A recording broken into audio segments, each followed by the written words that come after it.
So in this video, I want to talk about Abeliophyllum disticum, or the white Forsythia. Abeliophyllum translates to abelia-like, meaning that the leaves themselves are like abelia, and disticum, referring to the leaves along the stem forming in two ranks. And yeah, those stems are kind of like burgundy colored. It is a hardy perennial in zones 5 to 8, and it is deciduous, so it will lose all its leaves. And some people might think it's not the most attractive thing in the world when it's leafed out over the summer. It's not different than standard Forsythia in that sense. I purchased recently the show-off Forsythia by Proven Winners. Those more hybridized cultivars are a lot tighter and neater, and even the flowering has improved on them. So they're obviously going to be more attractive, more easy to introduce into a landscape or a garden setting. Whereas something like traditional Forsythia, which I'll show you in this video, or this white Forsythia, can be a little bit challenging, I think, to put in those same spots unless you really know what you're doing. Also, the white Forsythia blooms like a month earlier than regular Forsythia with those yellow flowers. So this white Forsythia where I'm at in zone 8 would bloom for like 2 to 4 weeks in March, and then you would see the regular Forsythia start to bud out and flower in April. I only got the regular Forsythia, the show off, because it's non-fragrant, but I really love those yellow flowers a lot, and I just feel like it's a perfect companion plant to other spring blooming things at that time, because the whole thing is covered in those yellow flowers, and yellow is such a beautiful color. So yeah, but obviously I do prefer that white Forsythia, and I'm really excited to see that grow. Anyway, I got this from White Flower Farm. Whenever I got it, it was already in bloom. I think that's in Connecticut, so it's like a zone 5 or 6. So yeah, it was already in peak bloom when I opened the box yesterday, and I was kind of upset about that, but it's fine. I mean, next year it'll be incredible. It has a slightly arching habit. It's got a kind of a ball-shaped habit, but it is sort of like traditional Forsythia. Like the older kind of Forsythias, they can get very spindly and have those gaps in them, and then it can be hard to manage or create an attractive or appealing kind of shape for the garden, which is why I think they've introduced those newer cultivars, because they're a lot neater and compact as far as the shape goes. I mean, some of them still get pretty big, like the show-off that I got gets pretty big still. I have like a traditional Forsythia in my backyard. As a matter of fact, I wonder if that's still blooming, because it was blooming a few days ago. I got to save all my white tulips, as you can see here. 23 degrees did not kill them. I covered them all, but they're a little droopy, but they're still very, very beautiful.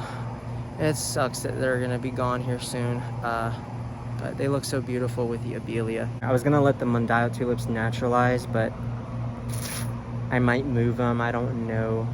We'll see. I'm so nervous to try and naturalize tulips and hyacinth in my landscape. I was gonna move all my bulbs that I have this year to put them all along this stretch here. That's where I'm planning on putting all of them, and just buying new ones next year. I'd like to have, like, over however many years that I am lucky enough to have all of this, that I one spring I could potentially have like a bazillion tulips and hyacinth, daffodils everywhere out here.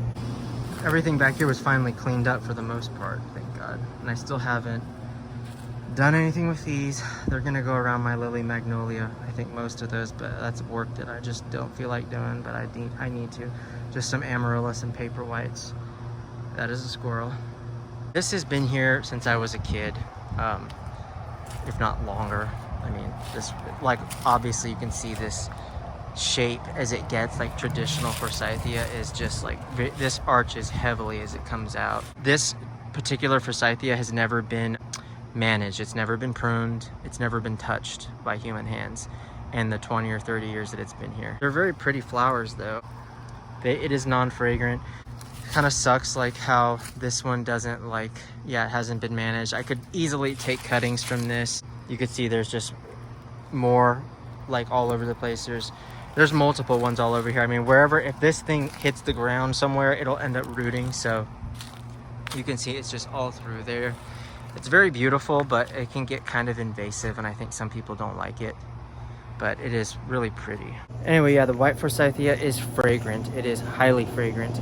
I noticed the fragrance yesterday whenever I was opening it from the box, and I was like, oh my gosh, I love this. But it's actually, like today, it's more pronounced, I feel like, because it was really rainy and wet yesterday, and it was in a box. But now it's pretty dry, and I still have a few more buds on here, not many, but oh gosh, it's got just a classic floral scent. I almost wanted to say it was kind of like Abelia, the scent, but it's not. It's kind of reminds me of some, maybe similar to hyacinth, actually, a little, maybe a cross between like Abelia and hyacinth, something like that, floral in this. But it's a really, really nice sweet scent, like light to moderate fragrant. And obviously, as this thing gets huge and it grows very quick, this will be so beautiful. I'll try to include some pictures here of some really mature ones so you can see what it looks like. This has never been cultivated, actually, to kind of sell on the market. It actually made the IUCN's red list in 2015, I believe. So it is endangered, which is to say, like, it comes from Korea, by the way, and nobody is growing this. Like, no one grows this. It's just ridiculous to me that, like, Forsythia can be as popular as it is, and yet here you have a beautiful white flowered Forsythia that is also fragrant, and still could, if you know what you're doing and you know how to prune and shape, you can still have a really attractive habit as it matures. So a little strange to me that more people don't have this, but yeah, white forsythia, very, very nice. I can't wait to plant this and figure out where I'm going to put it.